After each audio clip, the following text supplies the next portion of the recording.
C'est parti. Bonjour à tous. Je vais introduire cette webconférence. Donc, je me présente Pascal Fénard.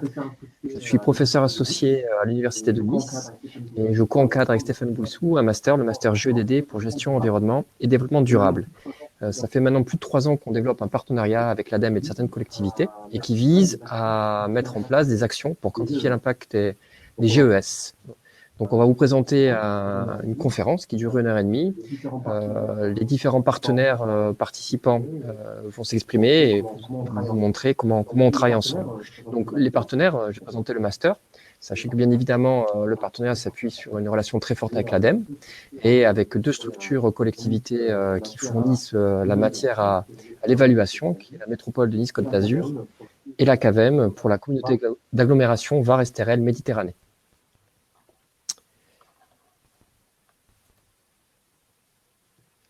Peut-être que c'est moi qui passe, Andrea. Voilà. Donc, par rapport, d'abord quelques rappels rapides sur le contexte de cette webconférence. On s'appuie sur un exercice piloté par l'ADEME, l'AABC, la Fondation Sinov et le CEREMA, qui vise à faire un sommet virtuel du climat. Voilà, donc ce sommet virtuel du climat, quelques mots rapides, c'est 100% en ligne, 31 webconférences auxquelles vous pouvez regarder en direct mais revenir dessus par du replay, un salon virtuel et plus de 100 personnes qui ont été mobilisées en amont pour vous présenter toutes les thématiques autour de cette importance qu'est une meilleure gestion demain de l'enjeu climatique. Voilà.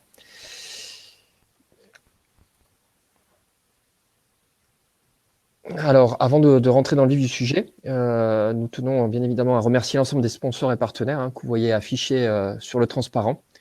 Il y en a beaucoup, je ne vais pas tous les lire, mais je vous laisse quelques secondes pour en prendre connaissance des sociétés ou des organismes qui participent et qui soutiennent l'ADEME, le CEREMA dans toutes les actions qu'elles entreprennent, et en particulier cette conférence pour partager les savoirs et les connaissances et les expériences.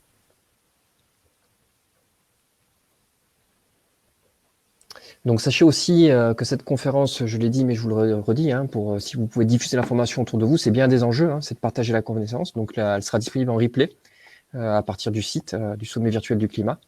Vous avez aussi la possibilité, vous qui nous suivez en direct, de poser vos questions tout au long de la conférence. Il y a un module chat, pour ceux qui sont en ligne, vous l'avez.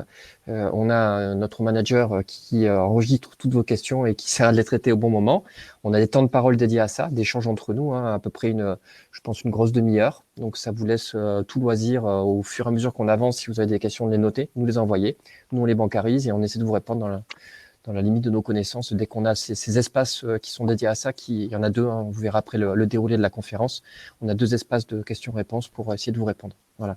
Sachez aussi que le support de la présentation, sur le site, vous pouvez le télécharger si vous avez envie de vous-même suivre en parallèle, revenir, aller plus vite, vous pouvez le faire.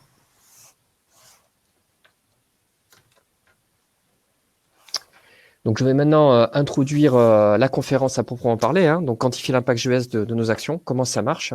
Donc, je vais vous expliquer en quelques mots, puisqu'après vous verrez que chaque intervenant reprendra la parole et expliquera le pourquoi du comment, mais quand même le grand pourquoi c'est important pour nous, pourquoi on a monté cette action-là, ce partenariat en particulier. Je vais vous présenter aussi les intervenants qui vont prendre la parole et le déroulé, les grands temps forts, qui présentent quoi, à quel moment et à quel autre moment vous pourrez vous nous poser des questions et on essaiera d'y répondre. Donc, l'objectif, je l'ai dit, je le répète, c'est bien de partager avec vous un objectif fort, c'est de vous montrer qu'on a un outil qui marche, un outil qui permet aux collectivités, mais aussi aux entreprises, de quantifier l'impact GES des actions. Donc, on peut, dans la vie d'une organisation, à un moment donné, sur des contraintes soit légales, on en discutera après, soit sur une politique volontaire, se poser la question de ce qu'on met en place, finalement, quel était le bilan, combien on a économisé dans cette lutte qui nous intéresse tous de réduction des gaz à effet de serre. Comment peut-on quantifier après qu'on ait mis en place une action ou avant pour se poser des bonnes questions, est-ce que ce qu'on va faire est vertueux ou pas, à la hauteur des enjeux qu'on s'est fixés. Donc, on va essayer de vous présenter cette méthode. Donc, c'est vraiment la colonne vertébrale de cette heure et demie qu'on va passer avec vous, c'est la méthode. Comment on fait, Donc, je laisserai la parole aux différents intervenants qui vous expliqueront avec différents angles de vue ce qui marche pas. Comment on peut utiliser le résultat, qu'est-ce qu'il veut dire, comment on évalue sa portée. Et vous aurez aussi notamment des détails très pratiques qui vous permettront de vous l'approprier. C'est bien l'enjeu, hein, c'est qu'une fois que vous avez connaissance de cette méthode, diffusez autour de vous et que les gens se l'approprient et la fassent vivre. Donc, on vous aurait mis en ligne, on vous montrera aussi où chercher en ligne des ressources pratiques avec notamment des offres de formation. Voilà. Je parlerai assez rapidement un peu plus tard de l'intérêt pour nous, en tant qu'enseignants, université, de ce partenariat, enseignement supérieur, ADEME et organismes publics, qui permet, je pense, d'être vertueux pour toutes les parties prenantes. Donc sur les intervenants, je me suis présenté Pascal Fenard, donc directeur adjoint au Master GEDD, gestion de l'environnement et développement durable. En 2 mots, le master est un master sur 2 années, qui a la particularité d'être en alternance. Donc notre ambition, notre objectif est de former de jeunes étudiants à devenir des cadres de demain, que ce soit pour travailler dans les collectivités ou dans les entreprises. Donc ils vont intéresser tous les métiers du développement durable, depuis les énergies, ce qui fait le cœur de la présentation ici, mais ça peut aller aussi sur des problématiques eau, des problématiques déchets. Là, on donnera juste après moi la parole à Nathalie Martinez, ingénieure et docteur, si je ne me trompe pas, à l'ADEME. Bon, je ne présente pas l'ADEME, bien évidemment, Agence de l'environnement et de la maîtrise de l'énergie, qui est la personne qui a monté ce partenariat depuis le début. C'est elle qui est venue nous chercher et qui le fait vivre avec beaucoup d'énergie et d'enthousiasme depuis maintenant 3 ans. On donnera ensuite la parole à Andrea Lulovikova, qui est une de nos étudiantes, qui l'année dernière a participé. Je vous expliquerai sous quelle manière, en fait, on leur donne un temps dédié assez long pour faire cette évaluation en relation avec nos partenaires. Donc, elle a participé à cet exercice brillamment, j'ai envie de dire. Elle est cette année en M2 dans notre master et elle vous expliquera son ressenti, son expérience sur qu'est-ce qui a marché, qu'est-ce qui a moins bien marché, pourquoi. On donnera ensuite la parole à nos partenaires collectivités. D'abord à Dominique Etienne, qui est chef de projet sur le plan climat-énergie territorial de la CAVEM, donc qui est en position de pilote sur toutes les actions organisées par la communauté d'agglomération Var-Est-Méditerranée pour réduire les réductions en gaz à effet de serre. Et après, c'est Laure Tesser qui aura la lourde tâche de passer en dernière et de nous expliquer comment elle aussi, sur ce plan climat, la métropole Nice-Côte d'Azur met en place des actions de réduction et surtout comment on peut les chiffrer.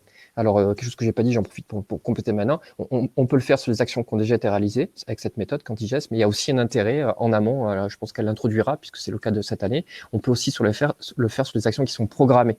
Donc, on se pose avant une action et avant de la programmer, on se pose la question de son efficacité sur ce volet très spécifique mais très important qui est la réduction des gaz à effet de serre.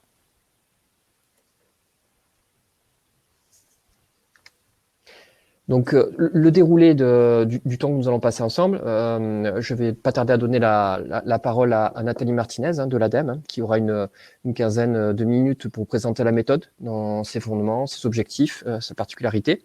On laissera ensuite un petit temps justement de questions-réponses, ça me semble important, 15 minutes, pour vraiment discuter de la méthode, ce que vous en comprenez. S'il y a des choses à éclaircir, on est là pour vous répondre. Et dans un second temps, on va rentrer sur le cœur du partenariat, qu'est-ce qui fait que la formule est assez gagnante pour tout le monde et comment ça fait avancer les choses pour tous, pour l'ADEME, pour les collectivités et pour l'université. Donc je commencerai par introduire ce qui est vu côté universitaire, ce qui me semble être la plus-value de ce partenariat. Et après, je donnerai la parole à Andrea qui vous expliquera dans le concret comment un étudiant s'investit sur un projet comme ça, combien de temps ça lui prend, à quels résultats on peut espérer arriver, voilà, les difficultés qu'ils peuvent rencontrer. Et après, on aura les 2 témoignages des collectivités avec Monsieur Etienne et Laure Tesser qui viendront nous expliquer le ressenti de la collectivité, les résultats. On aura ensuite un deuxième temps de questions-réponses pour échanger avec vous d'environ 15 minutes sur ces choses très concrètes, très appliquées, ce qu'on a pu mettre en place par le passé, 3 années qu'on travaille ensemble. Et là on essaiera de vous répondre, bien évidemment. Et j'aurai quelques minutes pour conclure de manière un peu générale sur la conférence. Voilà. Je vais maintenant passer la méthode à Nathalie, qui va nous présenter la méthode dans tous ses éléments et ses généralités. Merci.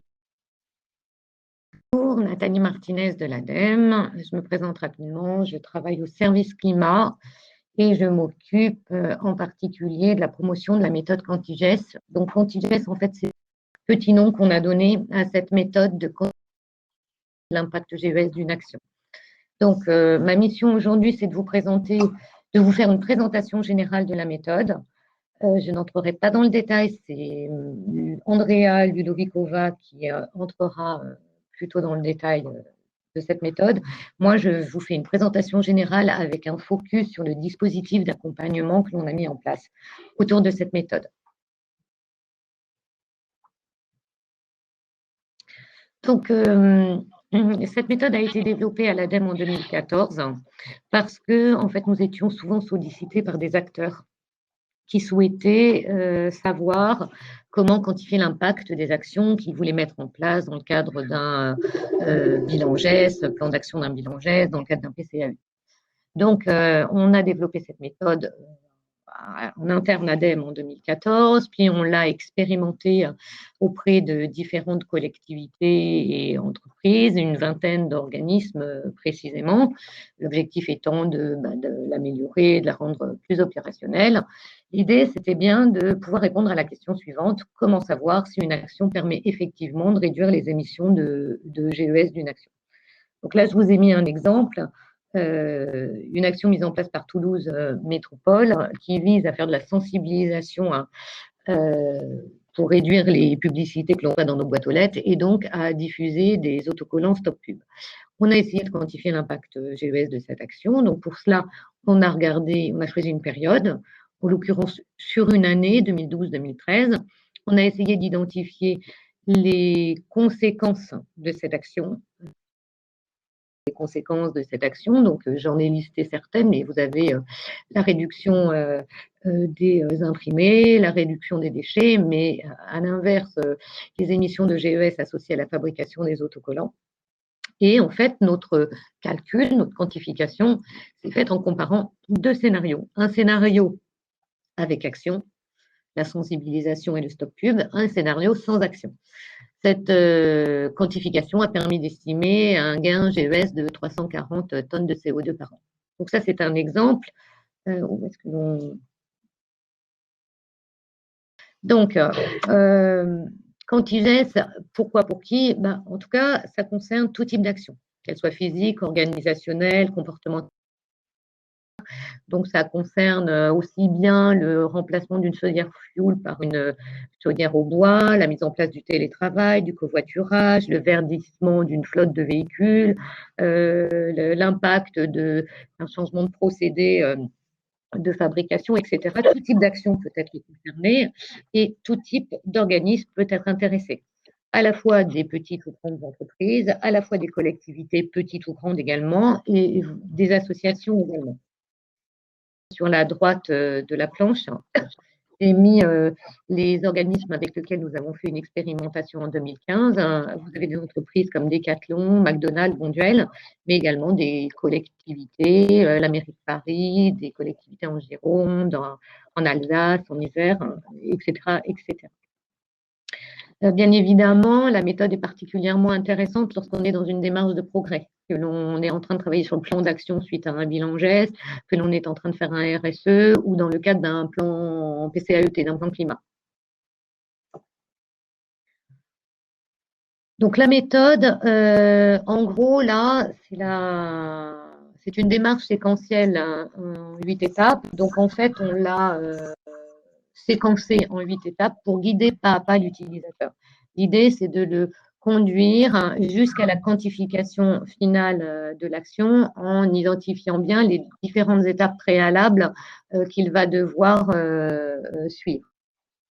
Il y a 8 étapes. Je ne vais pas rentrer dans le détail, Andrea le fera, sachant que ces 8 étapes sont décomposées en 3 phases. Une première phase dans laquelle on va cadrer la quantification. En gros, on va se poser des questions sur l'action, son objectif, le contexte, les émissions de gaz à effet de serre que l'on veut éviter, l'approche qu'on va retenir, simplifier, approfondir, etc., etc. Une deuxième phase porte sur la caractérisation des scénarios proprement dits. C'est là où on va s'interroger pour identifier toutes les conséquences de cette action, qu'on va réfléchir au scénario de référence qu'il va falloir retenir, et c'est quand même une étape assez délicate. Et puis la troisième phase de la démarche, c'est la quantification proprement dite, période au cours de laquelle on va d'abord rechercher toutes les données dont on va avoir besoin pour ensuite procéder à la proprement dite. Concernant vraiment le technique de la démarche, je me contenterai de faire un focus sur un seul point, qui est l'indice de confiance des résultats. Quand les acteurs ont utilisé la méthode, on a eu des retours qui étaient oui, mais j'ai des résultats fiables, je ne sais pas comment utiliser les résultats que j'ai obtenus, est-ce que vraiment on ne s'est pas trompé, bon bref. Donc, outre le fait que tout au long du processus de quantification, il y a des jalons qui sont posés pour à chaque fois poser les hypothèses, expliquer, être transparent sur tous les calculs que l'on a fait et les choix que l'on a fait. On a en plus cet indice de confiance qui est la combinaison de 3 notes de fiabilité. Pour 3 étapes importantes de la méthode, on va faire une notation du travail effectué. Je m'explique, par exemple, pour le scénario de référence, il peut y en avoir plusieurs de scénarios de référence. En gros, le scénario de référence consiste à se dire, mais que se serait-il passé si je n'avais pas mis en œuvre l'action? Eh bien, que se serait-il passé? Il n'y a pas forcément une seule réponse. Donc, en fonction de la qualité des données et de la probabilité d'apparition du scénario de référence que l'on a choisi, on va donner une note entre 1 à 4 selon un barème de notation. Dans la méthode, il y a vraiment des barèmes de notation en fonction de critères pour chaque étape. Et on va noter de 1 à 4 la fiabilité qu'on accorde à l'étape scénario de référence. Même chose pour le périmètre de quantification.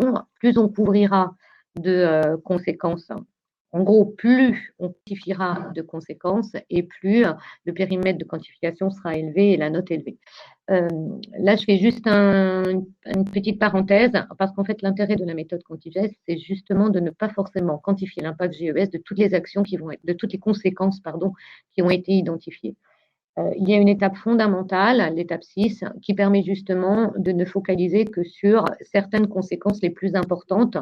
Cette focalisation est d'autant plus intéressante si on souhaite en fait faire seulement avoir une vision simplifiée de l'impact GES de l'action. Si on veut avoir vraiment une vision approfondie de cet impact GES, on sera conduit à quantifier un grand nombre d'actions. Mais bien, en attendant, je ne rentre pas dans le détail, mais il faut retenir que plus on comptabilisera l'impact GES de plusieurs conséquences, et plus la note sera élevée. Bien évidemment, on va mettre une note de fiabilité sur les données utilisées. S'il s'agit de données de l'entreprise, des données qu'elle suit annuellement, eh bien la fiabilité est plutôt forte sur ces données utilisées. En revanche, si ce sont des calculs de contact qui sont faits avec des quelques chiffres trouvés sur Internet, la fiabilité est peut-être plus faible. Donc, tout ça pour vous dire que cet indice de confiance permet quand même de vous positionner sur l'utilisation que vous allez faire des résultats de la quantification. Plus l'indice sera élevé et plus vous pourrez vous permettre de communiquer sur cet exercice en externe, voire même de prendre des décisions de financement pour financer l'action en question sur votre territoire ou la dupliquer sur un autre territoire. Plus, maintenant, j'en viens à vous présenter les ressources pédagogiques que nous avons mises en ligne pour vous permettre d'utiliser au mieux cette méthode. Donc, vous trouverez tout sur le site internet qui est en bas à droite là, de la planche www.bilan-ges.adem.fr. Donc, c'est le site consacré au bilan GES. Et à l'intérieur de ce site, on a une rubrique qui concerne la méthode QuantiGES. Donc, à cet endroit-là, vous trouverez d'une part le guide méthodologique de la méthode. Donc, c'est un livre, une brochure, un PDF où toutes les étapes de la méthode sont décortiquées, explicitées, avec un exemple fil rouge sur chaque étape pour bien vous illustrer un petit peu ce que l'on peut faire. Mais vous allez surtout trouver un modèle de fiche action sous format Excel parce qu'en fait, c'est l'outil central de la méthode. En gros, c'est un fichier Excel qui est pré-rempli et que vous devez vous compléter. Il est composé de 8 onglets. Chacun de ces onglets correspond à une étape de la méthode et vous devez compléter chacun de ces onglets. De ces 8 onglets, il y en a 2 autres, dont un qui s'appelle onglet synthèse, dont je vous parlerai dans quelques instants. Ça passe pas. Voilà. Donc, concernant les fichiers Excel vierges qui sont sur le site Internet, ils sont aussi accompagnés de fiches actions complétées. Suite aux expérimentations que nous avons faites en 2015, suite à des travaux faits dans le domaine du réemploi, de la réutilisation, de la valorisation des déchets ou encore dans le domaine de l'adaptation au changement climatique, et bien évidemment, dans le cadre du partenariat avec le Master GEDD et les collectivités impliquées, nous avons mis sur le site Internet plus de 70 fichiers Excel complétés, correspondant à 70 actions mises en œuvre sur des territoires. Donc là, je vous ai donné, j'ai fait une capture d'écran très rapide de l'onglet 8 où on fait un calcul de l'impact GES d'une conséquence, mais je vous invite à aller les regarder puisqu'il s'agit vraiment d'une mine d'or qui vous permet de ne pas repartir de zéro. Si vous avez l'intention de mettre en œuvre sur votre territoire une action qui a déjà fait l'objet d'une quantification à l'aide de la méthode, je vous invite à aller voir le fichier correspondant parce que toutes les hypothèses qui ont conduit au calcul sont bien explicitées. Les conséquences sont mises, les calculs sont effectués, les données d'activité sont posées. Ça vous permet de ne pas repartir de zéro et de pouvoir commencer votre propre quantification plus facilement peut-être. Alors, ces 70 retours d'expérience complets là, qui sont mis sur le site Internet, donc je vous l'ai dit, c'est des fiches qui ont été faites lors de plusieurs expérimentations. Ce qu'il faut retenir, c'est qu'elles concernent des actions un peu classiques dans le domaine de la réduction des émissions de GES. Donc, je vous ai mis quelques exemples, mais approvisionnement en produits locaux, démarche FQE, un changement d'une chaudière gaz naturelle par une chaudière bois, covoiturage, développement des conférences web, etc., etc. Tous les secteurs sont couverts, agriculture, transport, bâtiment, numérique. Et pour retrouver toutes ces fiches actions, en fait, il vous suffit d'aller donc sur le site Bilan GES. Sur ce site, vous avez une rubrique qui s'appelle Centre de ressources. Et dans Centre de ressources, vous avez ensuite toutes les sous-rubriques relatives à QuantiGES, dont une consacrée aux fiches, aux 70 actions, aux 70 fiches actions que vous pouvez consulter. Donc, elles sont classées par secteur. Vous voyez les différents secteurs couverts grâce aux petits icônes verts. Et pour chaque secteur, vous avez une présentation du secteur et un tableau sur lequel toutes les fiches disponibles sont affichées avec un lien qui vous permet de cliquer et d'aller ouvrir le fichier Excel. Et vous avez également une rubrique qui s'appelle « Pour aller plus loin », car pour certaines fiches, parfois, on a fait cette quantification dans le cadre d'un projet qui a fait l'objet d'un rapport. Donc, si c'est le cas, le rapport d'étude est mis également sur le site pour vous être utile si nécessaire. Toujours en matière de... Tout à l'heure, je vous ai dit que nous avions un recueil de fiches exemples. Non, je vous ai dit que nous avions, dans le fichier Excel, un onglet qui s'appelait Synthèse. En fait, cet onglet Synthèse reprend automatiquement les principales informations complétées dans les 8 onglets précédents correspondant aux 8 étapes de la méthode. Donc, cet onglet Synthèse, en fait, on en retire ensuite un PDF et on édite une brochure avec toutes les synthèses des différentes actions qui ont déjà fait l'objet d'une quantification. Donc, vous avez un premier volume de recueil de fiches exemples qui est également disponible sur le site. Et d'ici 2-3 mois, il y aura un second volume avec 30 à 40 fiches supplémentaires. Alors, nous avons également, pour vous accompagner, mis en place un dispositif de formation. Alors, ce dispositif de formation est fait en 2 temps, en fait.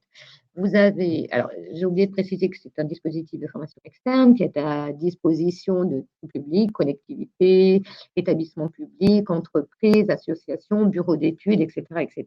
C'est un module unique pour tout le monde, mais qui est composé de deux sous-modules. Le premier module, Climat 36, qui consiste à découvrir la méthode, c'est un module en e-learning, et le module qui permet de devenir utile méthode et qui est un module en présentiel. Donc, je vais rentrer un peu dans le détail de chacun de ces deux modules. Donc, Climat 36, ça dure grosso modo 2h30. C'est gratuit. C'est une formation entièrement à distance, avec des séquences de présentation de la méthode en e-learning, des études de cas, des exercices, des quiz, des illustrations et un formateur qui peut répondre à vos questions par mail par la suite. Enfin, dès que vous avez des choses qui vous questionnent, qui vous interrogent, vous n'hésitez pas à le contacter. Il répond à tout. Ce module qui est plutôt court en temps vous permet de comprendre la méthode, son articulation en général, de savoir comment utiliser le résultat. Le deuxième module, Climat 37, est un module qui dure une journée. C'est une journée en présentiel qui est gratuit pour les collectivités et les services de l'État. 500 € pour les autres. Le prérequis, c'est d'avoir fait Climat 36 au préalable. Et puis, sinon, d'être disponible toute une journée pour travailler sur un programme qui est fait en 2 temps. Le matin, un travail sur un cas pratique qui est fourni par le formateur. L'idée, c'est de rentrer dans le détail des différentes étapes, de corriger éventuellement les erreurs que l'on pourrait faire, d'identifier toutes les étapes importantes à éviter. Et l'après-midi, un travail sur un propre cas pratique. Donc, vous pouvez apporter votre action et essayer de quantifier son impact au cours de cet après-midi. Si vous n'avez pas de cas pratique, si vous n'avez pas d'action, de toute façon, le formateur toute une mallette qu'il a travaillé et qu'il met à votre disposition.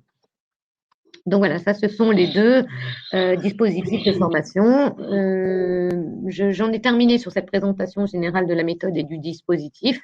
Donc, je suis à votre écoute, à votre lecture plutôt, pour voir les questions que vous souhaiteriez nous poser. Climat 37 pris en charge via le CPF. Eh bien, j'avoue que je ne sais pas que ça pourrait être le cas. Je ne sais pas, mais je peux. Est-ce qu'il y a un dispositif qui permet, après cette conférence, de répondre à des questions après coup? Je pense que vous pouvez mettre votre adresse mail dans le chat. Oui. Et comme ça, on pourrait vous recontacter après avec des réponses plus précises. Donc, par rapport à la question de Climat 37, si c'est pris en charge via le compte personnel de formation. Il va falloir qu'on s'y renseigne. Oui, je vais me renseigner, mais je pense que oui. Donc, question, là, n'hésitez pas. Donc, sur les sites, on nous dit que pour télécharger et exploiter les données, il faut ouvrir un compte PAC interne au Pro. Alors ça, tu vois de quoi il s'agit? Moi, normalement. Ah, pour la base carbone, voilà. Ok. Et ça, c'est pour accéder à la base carbone. Mais si vous devez accéder seulement à toutes les ressources Quantigest, il vous suffit d'aller sur le site, d'aller en haut à gauche sur ressources. Et ensuite, vous avez accès directement sans s'abonner à toutes les ressources Quantigest. Comment savoir si le périmètre choisi est le bon si on ne prend les données qu'après à l'étape 7? Donc, je pense que vous faites référence à ce que j'ai expliqué sur la délimitation du périmètre de conséquences prises en compte qui seront calculées. En gros, donc à l'étape 6, vous avez fait votre arbre des conséquences, vous avez imaginé une dizaine de conséquences, de vous lancer dans la quantification de toutes ces conséquences-là. Vous allez essayer, grosso modo, à la louche, d'évaluer l'impact de chacune. Donc, soit parce que vous avez déjà, vous avez déjà des données d'activité, enfin la collectivité ou l'entreprise qui met en place l'action a déjà des données d'activité, et puis on peut à la louche déjà essayer de quantifier l'impact de chaque action. soit parce qu'on trouve des infos sur Internet. Enfin bon, bref. En gros, il s'agit de faire un calcul à la louche. Une fois que vous avez identifié en kilos de CO2 ou en tonnes de CO2 le gain GES ou les émissions de GES associées à chaque assiette, vous en faites un calcul de pourcentage et vous pouvez décider de ne conserver que les conséquences dont l'impact total correspond à la somme des impacts correspond à 60% de l'impact total ou 70% de l'impact total ou 90% de l'impact total. En fait, le choix de tout calculer ou pas dépend en fait du niveau d'approche que vous avez choisi au départ. Soit vous voulez faire une approche simplifiée, parce que vous avez une action, que vous voulez quantifier son impact de façon avoir un petit peu une idée en fait de l'impact de cette action-là, sans forcément rentrer dans le détail. Auquel cas, vraiment, vous ne savez que les actions les plus remarquables en termes de GES, qui globalement, dont la somme correspond à peu près à 60% de l'impact total. Si en revanche, vous voulez faire une comptabilisation très, très approfondie, parce que vraiment, cette action, vous allez la mettre en place, parce que vous avez vraiment besoin d'avoir des résultats fiables sur la quantification, eh bien, il vous de quantifier l'impact GES de la quasi-totalité des actions que vous avez identifiées. Donc, cette délimitation du périmètre de conséquence, en fait, vous la faites en fonction du choix que vous vous êtes fait au départ, du niveau d'approche choisi.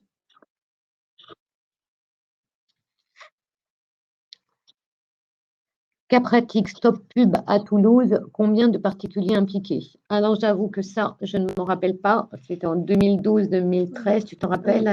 Je crois qu'ils se sont basés sur les enquêtes faites auprès de centaines de particuliers. Par contre, après, je pense que c'était élargi sur la population entière à Toulouse.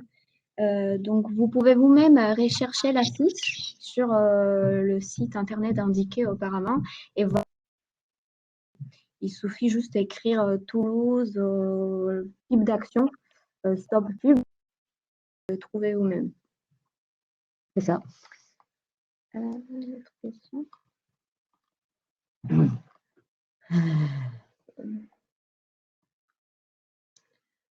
La méthode a-t-elle permis d'identifier de fausses bonnes idées qui n'ont pas de bénéfices ou sont négatives? Je dirais oui.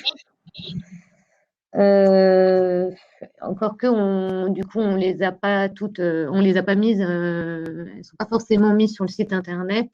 Non pas qu'on les cache, hein, mais tout simplement parce qu'on n'a pas terminé les quantifications. Mais on peut avoir des doutes, par exemple. En tout cas, il faut vraiment qu'on creuse les actions le bio. Voilà, tout dépend des hypothèses que l'on va mettre au départ, tout dépend de l'endroit d'où proviennent les produits bio, est-ce qu'ils sont locaux ou pas, enfin voilà. Bon, mais ça dépend en fait des hypothèses que l'on pose au départ. Mais quand même, de mémoire, il n'y en a pas tant que ça, hein, parce que la plupart du temps, le gain GES est plutôt enfin, ça confirme l'idée que l'on avait au départ. En même temps, c'est peut-être parce que les acteurs n'ont pas de doute qu'ils Merci, fiche Toulouse trouvée. Merci Andrea. La formation Climat 36 et 37 est-elle disponible et à partir de quand? Elle est disponible depuis longtemps, elle est active. Il faut contacter le service de formation externe de l'ADEME et en fonction des besoins exprimés par les participants, le service de formation va choisir des dates, des lieux en France pour les journées en présentiel. Ça peut être Paris, Nice, Marseille, Toulouse. Tout dépend des besoins exprimés en fait.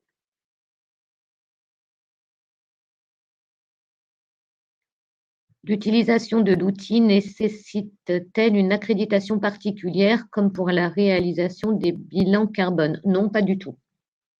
L'outil est libre d'accès, pas d'accréditation. nécessaire. Par contre, l'idée, si vous voulez, de notre souhait à l'ADEME, c'est que nous mettons sur le site internet un maximum de fiches exemples, parce qu'elles ont une vertu pédagogique, parce que plus il y aura d'exemples diversifiés et plus cela sera facile pour les utilisateurs d'utiliser la méthode. Donc, nous avons mis sur le site, pareil, de Milangès, une rubrique. Après la rubrique, les différentes fiches actions disponibles, vous avez une rubrique qui vous permet de éventuellement mettre vous-même vos travaux de quantification à l'aide de la méthode, de mettre en lumière, de valoriser vos travaux. Mais sinon, pas d'accréditation du tout. Cette méthode est à la disposition de tous. Je pense qu'il y a plus de questions.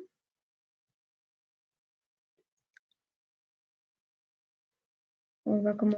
On va encore une peut-être? Non, c'est bon. Il y aura une partie de questions-réponses juste après. Ah, il y a encore une question. Comment parvient-on facilement aux fiches exemples? Alors, les fiches exemples, vous pouvez les trouver de deux manières. La première, c'est que vous allez sur le site dont je n'arrête pas de parler, et dans la première rubrique, vous avez à la fois la présentation et à la fois un lien qui vous permet d'ouvrir la brochure de fiches exemples au format PDF. Ça, c'est la première manière. Sinon, vous allez voir directement les fiches sous format Excel. Vous ouvrez les fichiers Excel et vous avez le 9e ou le 10e onglet qui est justement cette synthèse. Alors, en fait, on appelle la synthèse fichier exemple. Fichier exemple, c'est la synthèse, etc. Donc, vous les trouvez soit sur fichier Excel, soit dans la brochure qui est en ligne.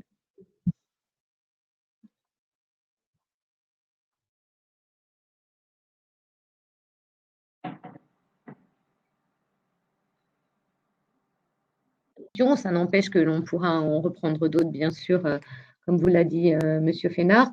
Donc, je donne la parole à Pascal Fénard, qui va nous parler du partenariat. Merci pour votre attention.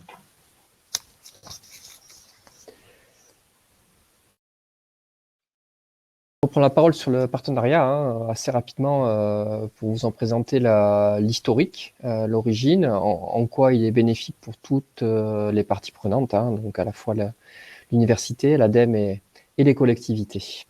En quelques mots. Après, on ira plus dans le détail on reviendra sur le détail de la méthode, ce qui me semble très important. Donc, le partenariat, comme on l'a dit tout à l'heure en introduction, il est né il y a 3 ans de ça. On a été contacté par Nathalie, représentante de l'ADEME, qui nous a dit on veut faire vivre la méthode, arriver à l'appliquer sur les territoires pour en montrer l'utilité et la pertinence. Donc nous, il se trouve que Master GEDD, donc je vous le redis, Master en alternance sur 2 ans, on a ce qu'on appelle en première année un module où on veut initier nos élèves à un travail collaboratif entre eux, donc c'est des travailler en groupe, 3-4 étudiants ensemble, auprès d'un tiers extérieur pour les mettre en situation de travail réelle. Donc sur des problématiques sociales, environnementales existantes, sortir un peu de la théorie et les mettre un peu sur le terrain, qu'ils apprennent à travailler ensemble, qu'ils apprennent à travailler avec d'autres professionnels, à communiquer, à s'organiser, à gérer leur temps, à produire des livrables. Donc bien évidemment, on a dit banco pour nous, on a répondu présent. Donc le Master GDD s'est inscrit dans cette collaboration. Donc ce partenariat, je vais en donner 2-3 mots, mais assez rapidement, il nous a tout de suite semblé intéressant et ça s'est confirmé, puisqu'on est en phase avec en plein sur les thématiques du développement durable, donc au cœur de ce qu'on va apprendre à nos étudiants. Et en plus, ils ont la chance de travailler sur des projets réels, donc soit, comme on l'a dit tout à l'heure, des choses qui ont été faites, soit des choses qui sont à venir. Ça leur apprend à voir comment les collectivités s'organisent, la relation entre technique, politique, institutionnelle. Ça leur apprend aussi à aller chercher la donnée dans les services, dans les entreprises, qui est toujours pas très facile, on va y revenir après.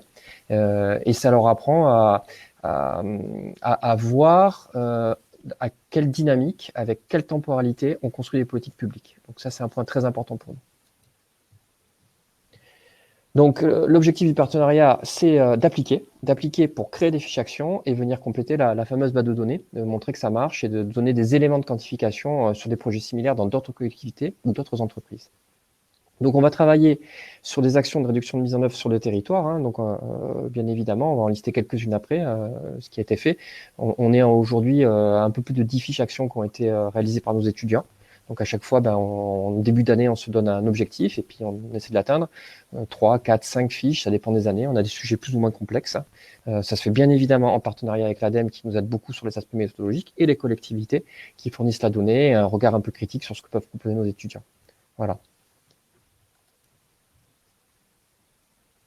Donc les parties prenantes, le master, les collectivités, on l'a déjà dit, je vais aller directement à l'essentiel, ce qui a été fait et comment on l'a fait. Donc sur le partenariat gagnant-gagnant, juste pour les personnes qui seraient intéressées côté enseignement à mettre en place des choses comme ça, sachez que c'est possible, hein, l'ADEME est preneur de ce type de partenariat, si ça peut être dupliqué, c'est une bonne chose. Le partenariat en lui-même, au-delà de la méthode, hein, pour cela, il faut du temps. C'est la première chose. Nous, on a la chance, dans la maquette qu'on a montée, d'avoir depuis longtemps, hein, donc Stéphane Bouissou qui avait monté le master, avait identifié le besoin de la première année de laisser un temps long aux étudiants pour travailler sur des vrais projets.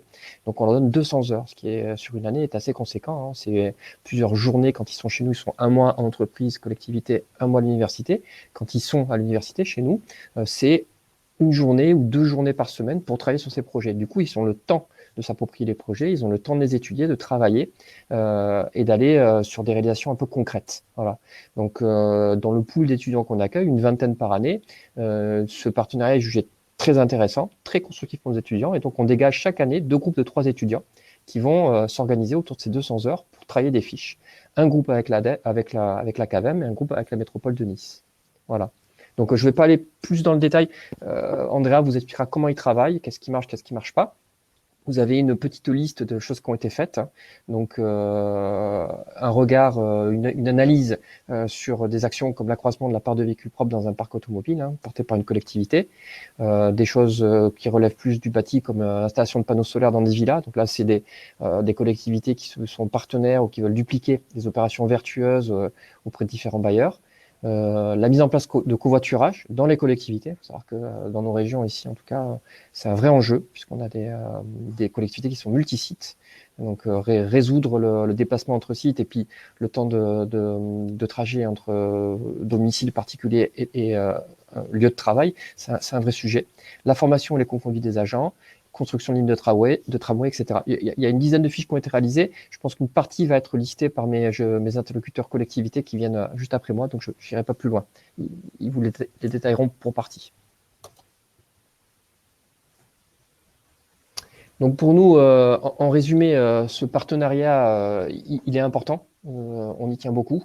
On estime que c'est un partenariat, c'est un peu bateau de dire ça, c'est un peu gagnant-gagnant pour toutes les parties prenantes. D'abord, en premier, j'insisterai sur ça, pour nous, c'est les étudiants, puisque clairement, on les met sur des projets réels, en lien avec des choses qui sont faites sur des territoires, qui sont expertisés. Donc, je pense que là, il y a vraiment une vraie plus-value pédagogique. On peut l'observer, hein, la manière qu'ils ont de travailler, d'acquérir des savoir-faire, observation, échange, travail d'équipe ensemble. Et ils vont être dans la réflexion, l'apprentissage, quelle est une politique publique, comment on la construit, et avec la possibilité de se mettre en position un peu critique et constructive par rapport à ça.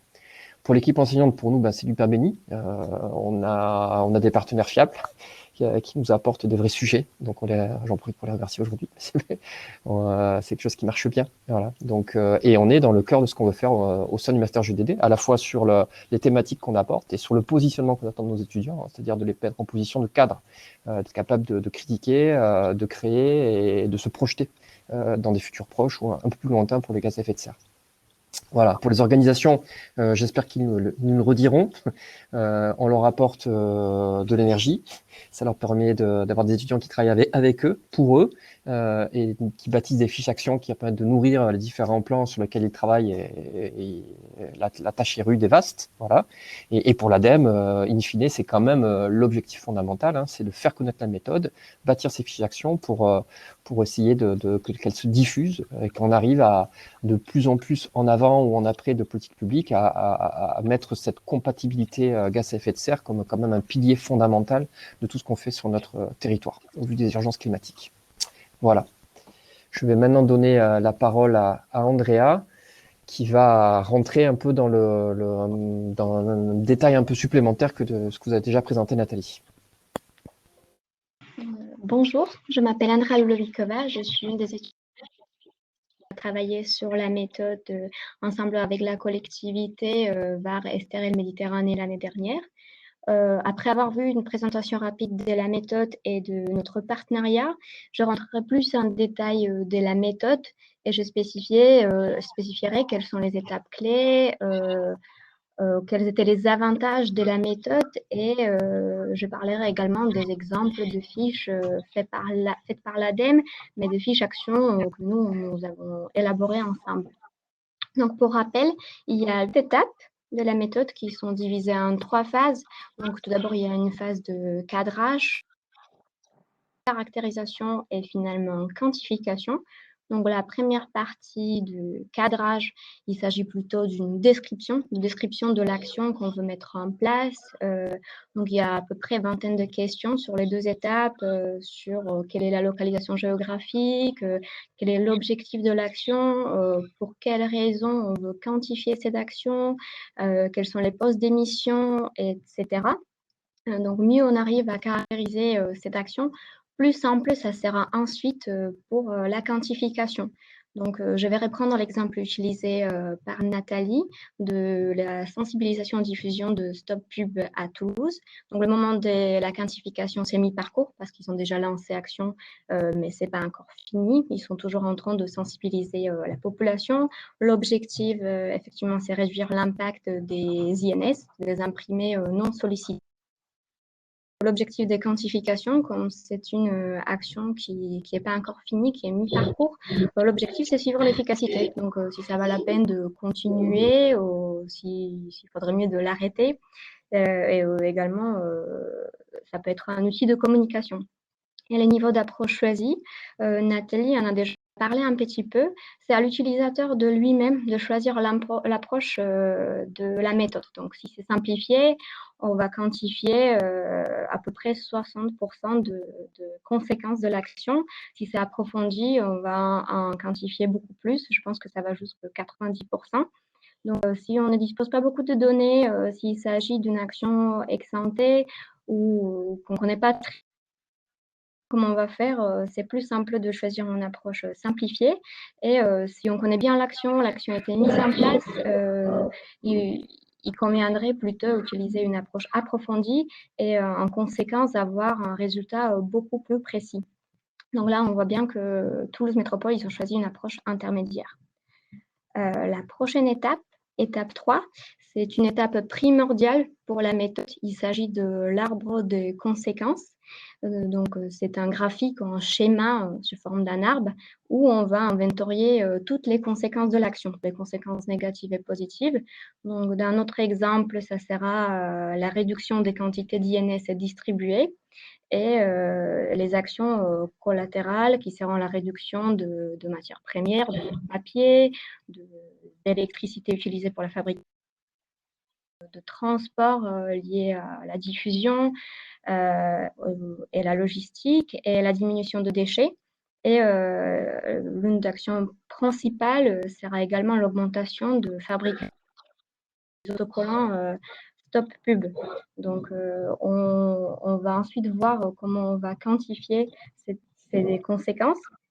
Donc, ce qui est important dans cette étape, c'est vraiment d'être le plus exhaustif possible, de se demander quels sont les bénéfices recherchés par l'action, quelles modifications induit-elle, est-ce qu'il y a des modifications dans la fabrication, dans les installations, dans la gestion de fin de vie des produits, etc.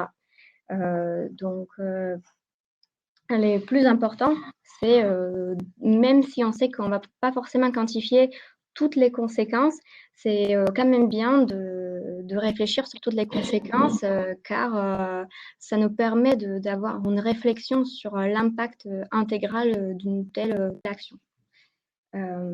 Ensuite, dans l'étape 4, dans l'arbre de conséquences, pour chaque conséquence, on pourra inclure des facteurs externes. Donc, ça peut être de caractère structure, de climat, de performance aubaine. Donc, par exemple, dans le climat, on pourrait inclure climatique qui pourrait avoir une influence sur les besoins de chauffage. Par exemple, dans le cas de diffusion de Stop Pub à Toulouse, on pourrait inclure le facteur structure Donc, c'est le nombre de INS par habitant ou la population à Toulouse qui change tous les ans. Donc, il faut vraiment ne pas hésiter à être les plus exhaustifs possible et vraiment réfléchir sur toutes les conséquences et tous les facteurs externes qui peuvent influencer. Nous, par exemple, dans les fiches qu'on a faites, on a pris en compte même les effets rebonds. Par exemple, on avait une fiche sur une rénovation énergétique et on a pris en compte une augmentation de pouvoir d'achat suite à une réduction des factures énergétiques. Même si ces conséquences ne seront pas forcément quantifiées. On arrive à l'étape 5, c'est l'étape de la définition de scénarios de référence. Déjà expliqué par Nathalie, les scénarios des références, c'est un scénario qui décrit ce qui se passerait si l'action n'était pas mise en œuvre. Donc, il y a 3 possibilités. Ça peut être la prolongation de la situation historique. Donc, c'est que rien ne change. Dans notre exemple, ça sera le taux de INS qui reste inchangé. La deuxième possibilité, c'est l'utilisation d'un standard de référence. C'est dans les cas quand on connaît quelle est la référence, s'il y a une évolution de population à Toulouse ou l'évolution de nombre de INS par habitant. Et la troisième option, c'est l'utilisation d'un échantillon témoin, c'est qui a été utilisé par Toulouse Métropole, parce qu'ils avaient des résultats de l'enquête en 2012 et 2014, donc ils connaissaient les taux d'INS par habitant. Donc, c'est ce qu'ils utilisaient. Donc, définir un nous permet pas simplement d'avoir un résultat les plus réalistes possible, mais également de réfléchir sur l'évolution possible dans le cas d'une absence de la mise en place de cette action. Et la dernière partie, on arrive vers la quantification. Donc, c'est les étapes 6, 7, 8. Et c'est la partie la plus technique et en même temps la partie la plus importante parce que c'est la partie qui va nous donner le résultat final et qui peut éventuellement nous donner lieu à un travail assez important de la collecte de données. Nous avons travaillé avec les collectivités pour obtenir les données, ce qui n'était pas forcément toujours facile. Et c'est pour ça qu'il y a l'étape 6 qui est vraiment primordiale.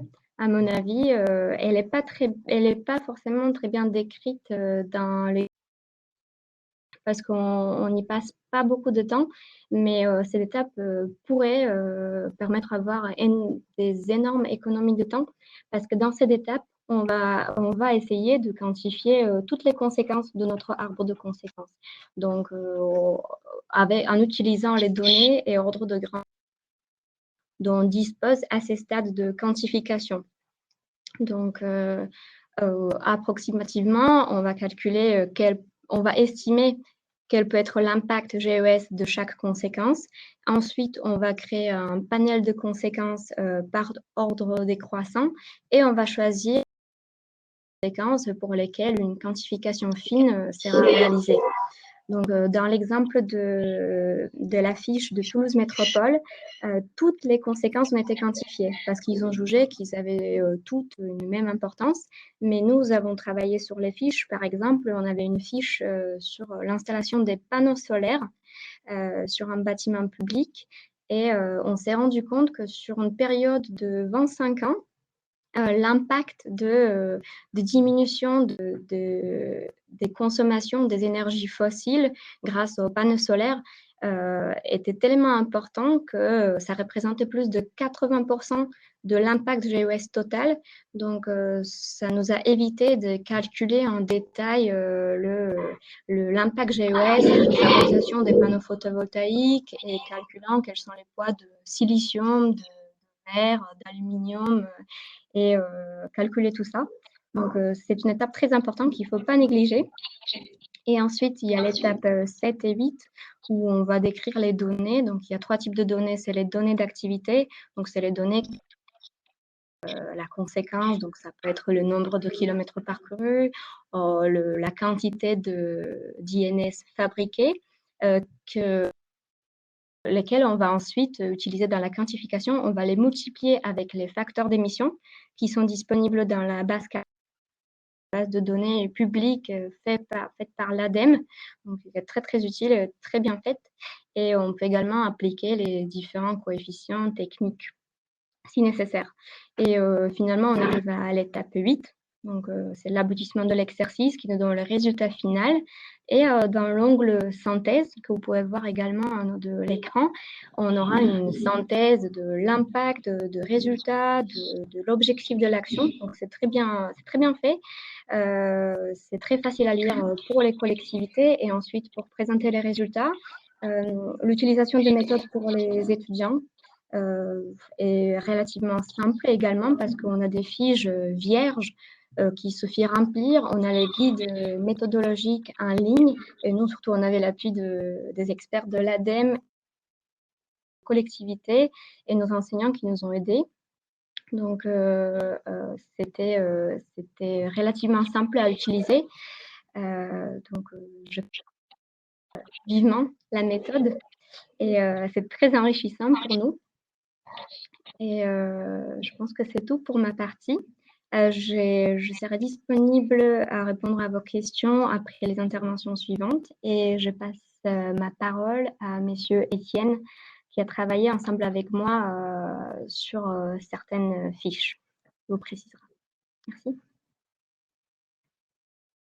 Bonjour, Dominique Étienne, je suis en charge du plan climat, air, énergie territoriale de la CAVEM, communauté d'agglomération Var-Est-Méditerranée. À ce titre, la méthode Cantigès est une méthode qui nous a été présentée par l'ADEME il y a déjà plusieurs années, lors d'une réunion du réseau des chargés de mission plan climat, air, énergie territoriaux, qui s'appelle PACA Climat chez nous. Et donc, c'est une méthode qui nous a séduite, sur laquelle on a pu travailler après en comité restreint. C'est la raison pour laquelle, quand Nathalie m'a proposé de travailler avec le GEDD, bien évidemment, j'ai accepté avec beaucoup de plaisir. Voilà, donc, quel intérêt pour la CAVEM à développer ce genre d'action? Déjà, je dirais, aujourd'hui, on a un plan climat et énergie territoriale qui a été adopté en fin septembre, suivant la nouvelle réglementation, la loi de transition énergétique pour la croissance verte. Ce plan climat en lui-même, il est constitué de 48 actions. Elles sont organisées en fonction de certains axes stratégiques, mais là, ça nous permettait de réorganiser ces actions de manière à voir comment elles pouvaient être Cantigès compatibles. Ça a un intérêt important, c'est que de travailler avec cette méthode Cantigès, ça nous facilitera par la suite le travail. Comme vous le savez, un plan climat, il doit faire l'objet, ou une collectivité doit faire l'objet d'un bilan carbone tous les 3 ans. C'était une méthode pour faciliter ce travail-là, par exemple. Participer aussi à l'élaboration d'un registre d'action quantifié. Ça a été mentionné aussi bien par Nathalie que par Pascal Fénard. Il y a quelque part un travail de collaboration, j'allais dire intercommunale, puisque moi je pensais au plan climat des établissements tels que les EPCI, communautés de communes, communautés d'agglomération, mais effectivement ça peut aussi profiter à d'autres entreprises ou à des communes volontaires, etc.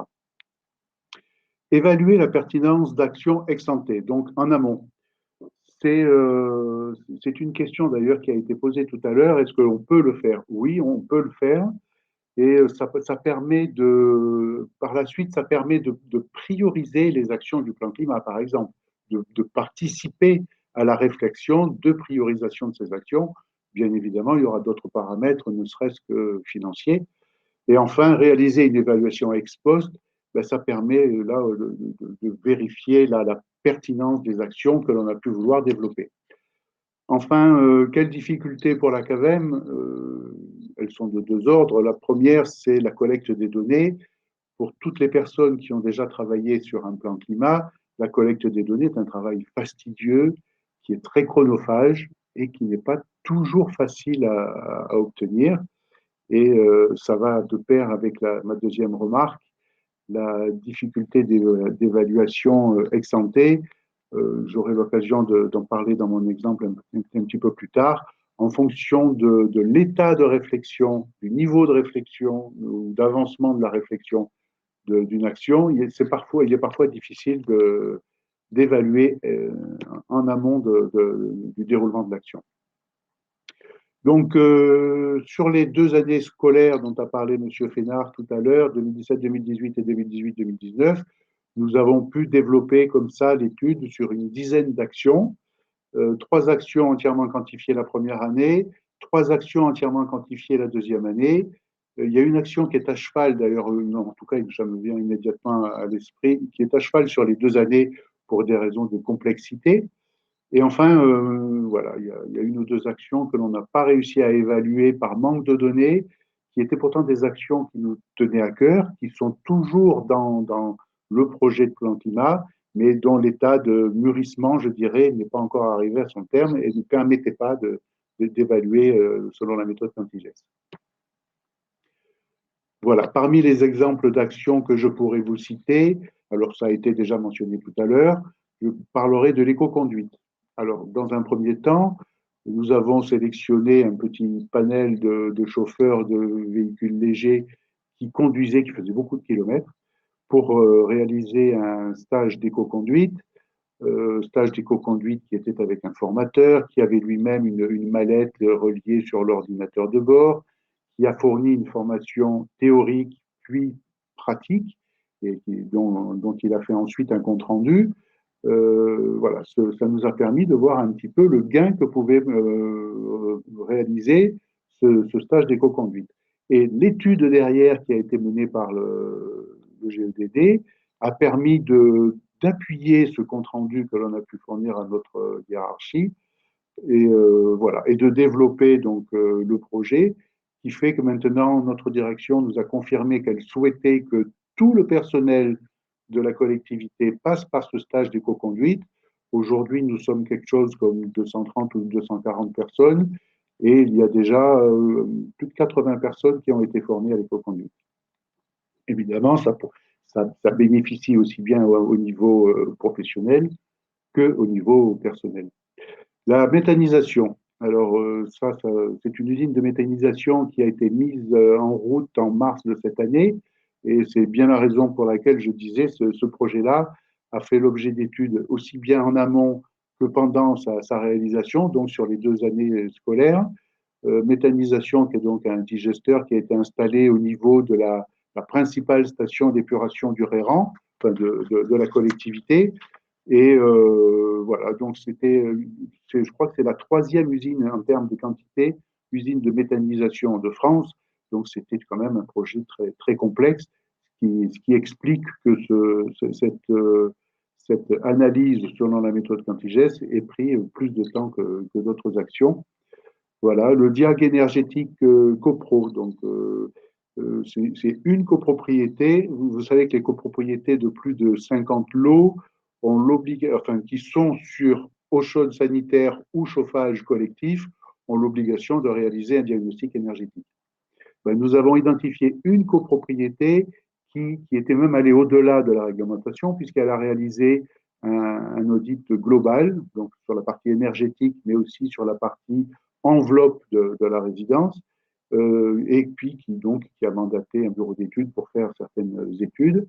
Ces données-là ont été fournies au GEDD, ce qui a permis donc de fournir bien évidemment un diagnostic, mais éventuellement qui a été donc dont les conséquences, les conclusions ont été transmises au conseil syndical de la résidence, qui va proposer ça à la prochaine assemblée générale de copropriété de manière à ce qu'il priorise un panel de travaux à réaliser sur la résidence. Voilà, remplacement de bus thermiques par des bus électriques. Là, l'étude a été vraiment très complète puisque à la fois le cycle de vie des bus qui sont supprimés, bien évidemment les bus thermiques, est remplacé par des bus électriques. Donc le cycle de vie de ces 2 types de bus a été étudié entièrement. Alors le bus électrique, évidemment, il y avait la batterie aussi, mais ont été rajoutées aussi les études concernant les postes de rechargement pour ces bus électriques. Installation de panneaux solaires sur une résidence. Alors, il s'agit d'une résidence pour personnes en situation d'urgence. c'est un bâtiment de la CAVEM. Ça fait partie d'une étude qui a été réalisée il y a 2 ou 3 ans en arrière sur le potentiel d'installation de panneaux solaires sur des bâtiments de la CAVEM. Et cette étude-là, le GEDD a estimé qu'elle était, voilà, il y avait suffisamment de données, bien évidemment, elle était tout à fait pertinente et elle était même au-delà de ce que pouvait, par ses conclusions, de ce que pouvait nous donner le bureau d'études qui a réalisé la première étude, puisque eux disaient vous pouvez mettre à la fois des panneaux solaires photovoltaïques ou solaires thermiques, et le GEDD a pu analyser que finalement la réponse la plus pertinente, c'était des panneaux solaires photovoltaïques, ce qui a été retenu par la collectivité. Voilà, décarbonation de la flotte de véhicules. Bon, ben, c'est un projet qui tient bien évidemment à cœur de la collectivité, qui est aussi réglementaire, mais malgré tout, c'était un souhait de la collectivité. Et ces véhicules qui sont remplacés, bien évidemment, on connaissait leur kilométrage, on connaissait leur puissance, etc. Remplacés, il y avait 4 véhicules, il y a déjà 4 véhicules sur 48 qui ont été remplacés par des véhicules électriques, et ce qui permettait d'avoir des données bien précises et de participer à une quantification et à une confirmation que la démarche était la bonne. Donc ce sont des exemples, je le disais tout à l'heure, que l'on souhaite pouvoir mettre à la disposition de toutes les entreprises, les structures, qu'elles soient publiques ou privées, qui souhaitent voilà, mettre en place ce genre d'action, et ça leur donnera au moins un argumentaire pour pouvoir les développer. Voilà. Par contre, c'est ce que je disais tout à l'heure, il y a parmi une ou deux actions, en tout cas, il y a une action qui m'est revenue qui n'a pas pu être évaluée, qui est la création d'une ressourcerie, qui est un projet qui est toujours dans les cartons, qui commence à se concrétiser, mais malgré tout, la réflexion n'était pas suffisamment avancée, notamment en termes d'acquisition foncière, de personnel à mettre à disposition, etc. Et donc, voilà, c'est l'échec que l'on pourrait signaler, c'est que cette action-là, nous n'avons pas pu la quantifier selon la méthode Quantigest. Voilà ce que j'avais à dire pour l'expérience très productive entre la CAVEM, l'ADEME bien évidemment, et surtout le GEDD.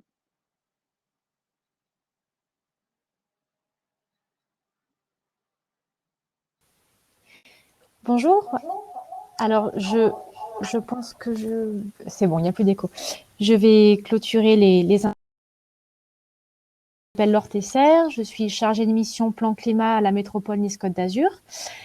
Alors, je vais apporter un témoignage assez similaire à celui de Dominique, parce que nous également, on est engagés dans le plan climat, enfin, du moins, on a actualisé le nouveau plan climat air énergie territoriale cette année. Donc, du coup, ce partenariat avec l'ADEME et le Master GEDD s'inscrit parfaitement dans la démarche du plan climat, qui est un projet de territoire très engageant en termes d'objectifs de réduction des émissions de gaz à effet de serre. Donc, on a vraiment des objectifs chiffrés sur lesquels que l'on veut atteindre et que l'on doit suivre. Et donc, du coup, on a tout intérêt à construire un dispositif de mesure et des instruments de mesure des actions pour connaître les efforts à réaliser et les progrès réalisés. Donc, ce travail de partenariat s'inscrit vraiment avec beaucoup de sens dans ce nouveau projet de territoire. Comme le disait Dominique, on a des bilans carbone réglementaires à réaliser tous les 3 ans, mais c'est des bilans carbone, d'ailleurs, qui ont fait l'objet d'une des conférences du sommet virtuel du climat, des bilans carbone par secteur d'activité, par secteur de compétences, alors que là, grâce à la méthode Quantigest, on a la possibilité d'avoir une autre grille de lecture, donc par projet, par action, et ce qui permet de donner des critères de gestion des actions beaucoup plus pertinents pour porter donc les projets au sein de l'équipe politique. Voilà, donc on a grâce à cette méthode un dispositif de mesure qui se précise, qui nous aide à consolider donc la stratégie climat-air-énergie de la métropole. Pardon, j'ai oublié d'avancer le slide. mais c'est pas grave. De toute façon, j'ai commenté à l'oral. Voilà. Donc, on a réussi. Oui, voilà. Donc, on a commencé à travailler. Ça fait déjà 3 ans, hein, comme on le disait en introduction. Et cette année, donc, on a commencé à étudier un petit peu les nouveaux projets qu'on pouvait quantifier. On a entamé le dialogue au sein des services pour commencer à récupérer les données. Voilà, donc ça fait, du coup, c'est l'objet donc de la deuxième diapo. Comme le disait également Dominique, si on doit mentionner quelques difficultés dans la conduite de la méthode au sein donc entre la collectivité, la métropole en l'occurrence, et les étudiants, c'est vraiment la collecte de données hein, qui est souvent limitante. Beaucoup d'interlocuteurs à solliciter en même temps, de manière très transversale. Donc c'est une difficulté, mais on s'en sert également finalement comme un atout, puisque c'est une manière d'apporter, comment dire, une certaine culture de l'impact au sein des services, que la problématique climat commence à être bien diffusée, et du coup, en sollicitant les services concernés par les actions à chiffrer, en même temps, problématique climat, la stratégie qui est derrière, et finalement, on s'en sert comme c'est un prétexte, du moins, à ces sujets-là, et d'une pierre deux coups, on arrive à collecter les données et assez pertinent. Voilà, donc un partenariat gagnant-gagnant, hein, on l'a dit en introduction, puisque voilà, nous, ça nous permet d'avancer de pouvoir communiquer aussi sur des actions, leurs impacts réels, les impacts du plan climat. Donc c'est encore une fois véhiculer cette démarche de quantification auprès des services. On commence d'ailleurs à intégrer ça au processus RH. Les bilans carbone grâce à la méthode Quantigès sont un des objectifs qu'on a commencé à introduire là, pour mieux communiquer entre les services et essayer d'avancer sur ce projet transversal de plan climat. Voilà, que dire de plus je pense qu'on est bon. Oui, pour les actions, donc depuis 3 ans, ça c'est les actions qui ont abouti, pour lesquelles on a des résultats, donc réalisés entre 2017 et aujourd'hui. Donc la mise en place de la visioconférence et du télétravail. Ça de mémoire, on s'est servi du plan de déplacement administratif. Voilà, donc on a permis d'avoir une idée de l'impact réel généré. Par rapport à la géothermie, donc ça c'est un des 4 grands axes du plan climat dans la partie développement des énergies renouvelables. Quel est le gain réel sur le terrain du développement des ENR sur le territoire? Donc là, en termes de géothermie, donc c'est un réseau de chaleur et de froid qui est en cours de construction. Donc c'est vraiment la quantification d'une action en T. Oui, c'est ça, ex ante. En T. Qui nous donne une idée de ce que ça peut représenter. Donc 60 000 kilotonnes d'équivalent carbone. 60 000 tonnes équivalent carbone. Donc c'est sur 25 ans par contre. Donc ça, on peut le mettre en parallèle. On peut mettre en parallèle des objectifs plan climat. Par rapport à l'extension de tramway, alors ça fait partie des thématiques qui sont quand même assez difficiles à évaluer avec cette méthode en si peu de temps, parce que pour la partie report modal induit par l'extension des lignes de tramway, ça suppose d'avoir accès et d'analyser des données sociodémographiques également, par rapport au nombre de personnes desservies, au bassin d'emploi. Voilà, donc c'est vraiment beaucoup de données. Et bon, je pense que là, la méthode est utile parce qu'elle donne à la grosse maille une première idée de l'impact, mais c'est typiquement peut-être une des limites de la méthode, là, parce que c'est des études très complexes, je pense, autour de la mobilité. Le parc de véhicules électriques, là, c'est beaucoup plus simple parce qu'il s'agit d'un pool de véhicules de services électriques. Donc, on est passé du thermique à l'électrique, et là, l'action est tout à fait est facile à quantifier et les résultats sont concrets. Voilà, donc pour la suite, la dernière diapo, les actions que l'on envisage. Donc, c'est d'avoir une idée de la compensation carbone de la végétalisation de la ville de Nice. Donc, on parle beaucoup de réduction des émissions carbone, mais on a aussi tout l'aspect compensation et séquestration du carbone pour atteindre notre objectif de neutralité carbone en 2050. Donc, végétaliser la ville avec en parallèle l'objectif d'adaptation au changement climatique. Qu'est-ce que ça suppose exactement en termes de compensation carbone? Le traitement des boues de la station d'épuration de de Cannes-sur-Mer, avec la production de biogaz également. Qu'est-ce qu'on peut espérer atteindre comme objectif de GES? Et puis, on continue dans les projets de réseau de chaleur avec la récupération de la chaleur fatale issue des eaux usées sur la steppe de Nice. Donc ça, c'est des propositions d'action. Après, encore une fois, on va voir en fonction des données que l'on arrivera à collecter si on aboutit ou pas. Voilà pour la métropole. Merci.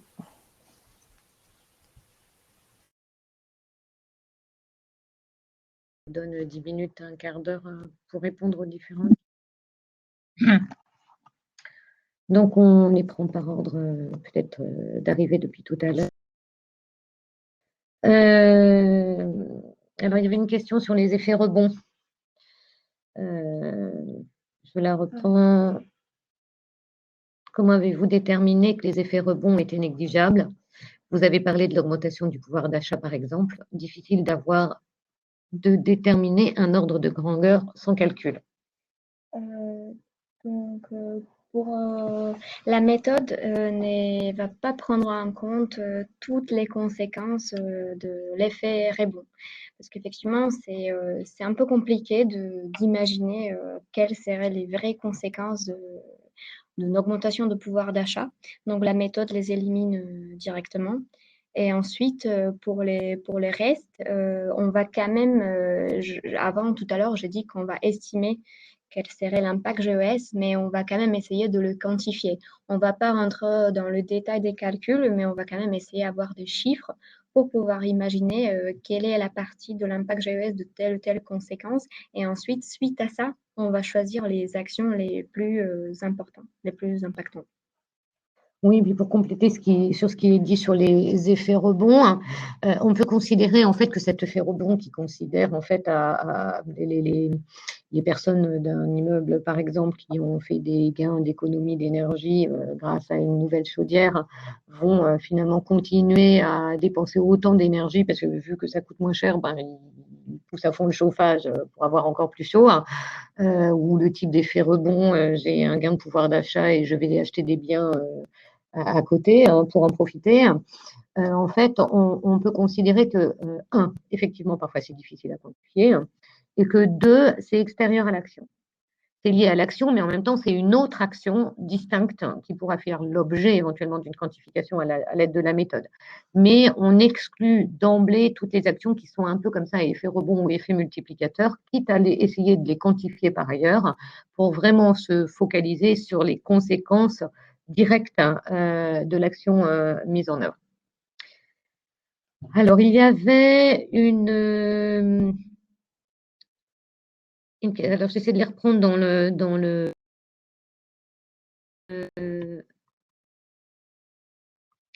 quelles sont les actions les plus complexes à évaluer? Madame Tesser a déjà mis le doigt un petit peu sur certains aspects. Pour nous, c'était effectivement la méthanisation, parce que nous avons visité l'usine de méthanisation, mais on n'a pas pu forcément l'impact de l'installation d'une telle usine parce qu'il y a beaucoup de matières utilisées.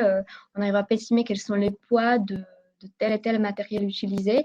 Donc, on arrivait plus ou moins à estimer quelle est la réduction de consommation énergétique en les gains en gaz, mais par rapport à la fabrication de l'usine, ça c'était plus complexe et c'était un peu pareil pour la géothermie. Pour la géothermie, on arrivait à estimer une réduction énergétique, mais par rapport à la construction, c'était plus compliqué et pour ça, il fallait beaucoup de compétences techniques. Donc, je ne sais pas si les collectivités souhaitent compléter. Quand elles sont très complexes, il faut reconnaître que s'il y a beaucoup de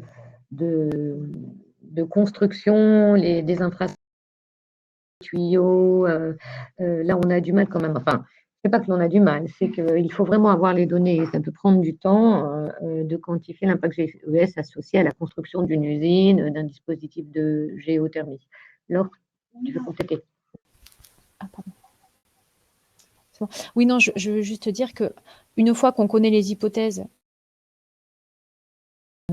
on peut tout à fait se contenter de l'impact GES après construction. L'impact de la construction, effectivement, il est tel qu'il est, mais nous, ce qui nous intéresse, c'est après, à long terme, le gain GES sur la vie du process qui est mis en place. Donc, si dès le départ, on connaît les hypothèses, surtout que j'ai oublié de dire que tout à l'heure, moi, personnellement, j'ai été formée à la méthode aussi, qu'elle est très accessible et qu'une fois fonctionner, on peut rentrer dans les calculs avec les étudiants qui mènent la méthode et comprendre quelle hypothèse a été mise de côté, quelles conséquences on garde, etc. Donc, je pense que l'impact de la construction de l'équipement, bon, on peut le mettre de côté et se concentrer sur le reste si on n'a pas le choix. C'est tout à fait utilisable après par la collectivité. Parfois, certaines actions sont difficilement aussi, leur impact est difficilement quantifiable parce qu'on a du mal à décrire un scénario de référence.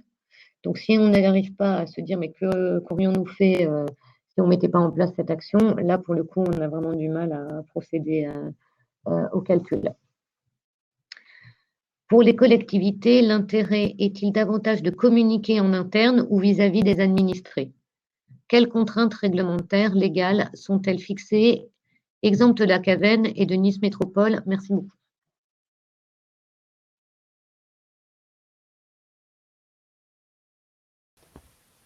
Je dis déjà deux mots. Alors, l'intérêt, il est dans les deux sens. C'est ce que je disais tout à l'heure. Effectivement, on peut communiquer sur nos actions vis-à-vis des administrés, donc essayer de donner une idée des progrès réalisés dans tel et tel projet et dans telle thématique climat, air, énergie, et également au sein de l'administration. On n'est pas encore tous concernés par ces problématiques-là. Je parle dans les services métropolitains, mais dans les entreprises, enfin, sur tout le territoire en général. Donc, c'est un support également pour véhiculer toutes les données toutes les données qui vont avec cette problématique et quel calcul ça suppose, voilà, encore une fois, véhiculer cette culture de l'impact. Donc, l'intérêt, il va dans les deux sens, pour communiquer tous azimuts. Et après, les contraintes réglementaires, alors, à part la contrainte réglementaire du bilan carbone, compétences et patrimoine des collectivités et des entreprises ailleurs tous les 3 ans, et la contrainte réglementaire des plans climat, qui va avec le bilan carbone du territoire, à l'échelle du territoire, il n'y a pas de contrainte, à ma connaissance, pas de contrainte réglementaire pour quantifier des projets, des actions au sein des administrations. Je ne sais pas si quelqu'un peut compléter. Est-ce que je peux compléter? Est-ce qu'on m'entend? Je dirais que la communication, comme vous le disiez, va dans les deux sens, mais à mon avis, une action ex ante a plus d'intérêt pour une aide à la décision interne vis-à-vis des élus, vis-à-vis de la direction de l'administration. Et par contre, une fois l'opération réalisée, une quantification de quantigès permet effectivement de communiquer aussi bien à nos élus pour leur dire, vous voyez, vous aviez fait le bon choix, on a fait une belle opération, mais aussi pour aussi communiquer auprès des administrés. À ce moment-là, je pense que c'est assez valable dans les deux sens.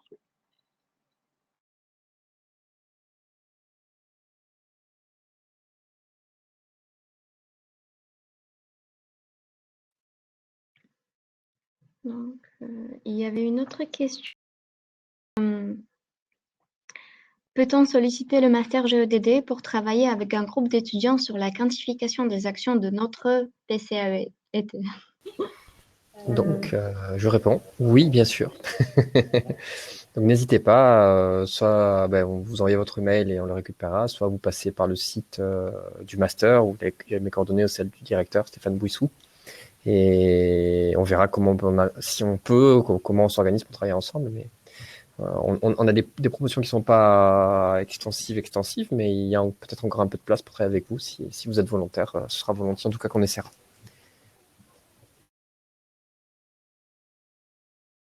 Il y a d'autres questions? Y a-t-il d'autres questions? Non, il y avait une question tout à l'heure qui était de savoir où est-ce que l'on pouvait trouver les grilles pour permettre de définir l'indice de fiabilité des données. Donc, ces grilles, les critères de notation, en fait, sont bien explicités dans le guide pour chacune des 3 notes de fiabilité que l'on doit poser.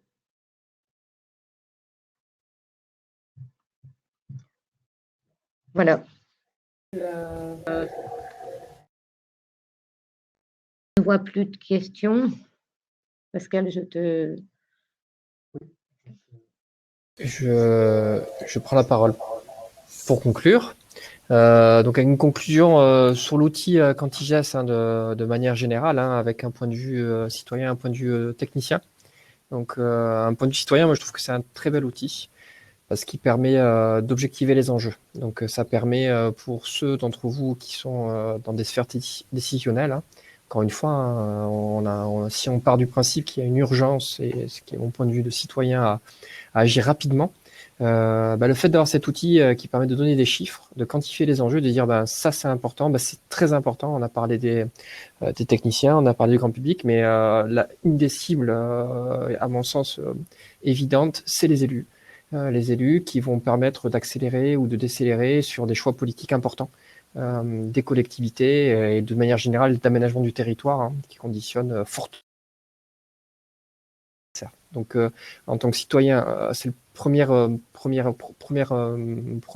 intérêt de l'outil. Le deuxième, c'est que pour les techniciens, il permet de prioriser. C'est-à-dire dans le panel, souvent quand on prend les premiers plans qu'on a vu émerger au début des années 2000, c'était des listes à l'après-vert. Là, aujourd'hui, on a cet outil. Si vous arrivez à vous l'approprier, si on arrive à mettre en place des chaînes vertueuses, eh bien, on est capable de dire quelle action produit quel effet, et ça permet à vous, techniciens, d'être plus fort, plus solide dans vos discours, dans vos choix, quand vous défendez ces choix auprès des élus, pour dire c'est ça qu'il faut faire d'abord, parce que les effets sont importants et évidents. Voilà. Donc moi, je milite pour la diffusion de cet outil, bien évidemment. Et je terminerai avec un point de vue purement technicien. Je pense que c'est un outil qui est bien conçu parce qu'il répond à une difficulté qu'on a quand on regarde demain, quand on essaie d'anticiper sur des phénomènes complexes qui vont mêler plein de choses, du technique, mais on l'a dit, de l'économie, du sociologique. Souvent, on est embêté parce qu'on n'a pas toutes les données, toutes les informations pour répondre. Et au début, quand on a une méthode qui est un peu trop rigide, ça peut amener à des blocages. On n'a pas tout, donc on dit on ne sait pas. Et quand on ne sait pas, on fait rien. Donc c'est exactement ce qu'il ne faut pas faire aujourd'hui. Et Quantigest, pour ça, il est bien. Parce qu'un peu comme la météo, si vous voulez, la météo, on fait beaucoup de choses aujourd'hui avec la météorologie, mais on ne peut pas prévoir le temps de partout et tout le temps. Et je pense que les gens qui travaillent avec la météorologie, les pompiers qui gèrent les secours, mais les agriculteurs, ils ont intégré cette incertitude. Ils ont intégré cette incertitude parce que l'outil permet de dire, avec la quantité d'informations que j'ai, voilà ce que je comprends. Et donc, on arrive à un premier résultat. Alors, ce premier résultat, et c'est là tout l'intérêt, l'intelligence de l'outil, il va être pondéré par un indice de confiance. Si je suis sur un sujet sur lequel les données sont cohérentes, les scénarios de référence sont cohérents, on est sur quelque chose qui est stable, on dira l'indice de confiance est fort. Et on avance. Ça paraît évident. Mais quand on est sur un sujet plus complexe, on a parlé de méthanisation, on a parlé de la mise en place d'une tramway, on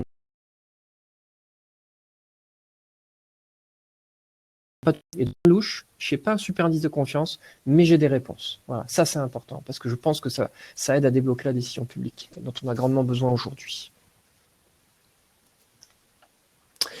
Donc, pour terminer, un grand merci à tous, ceux qui nous ont écoutés d'abord. J'espère qu'on aura pu répondre à vos interrogations, vous apporter une information pertinente et judicieuse. Merci aux participants, bien entendu, hein, qui ont préparé toutes nos interventions.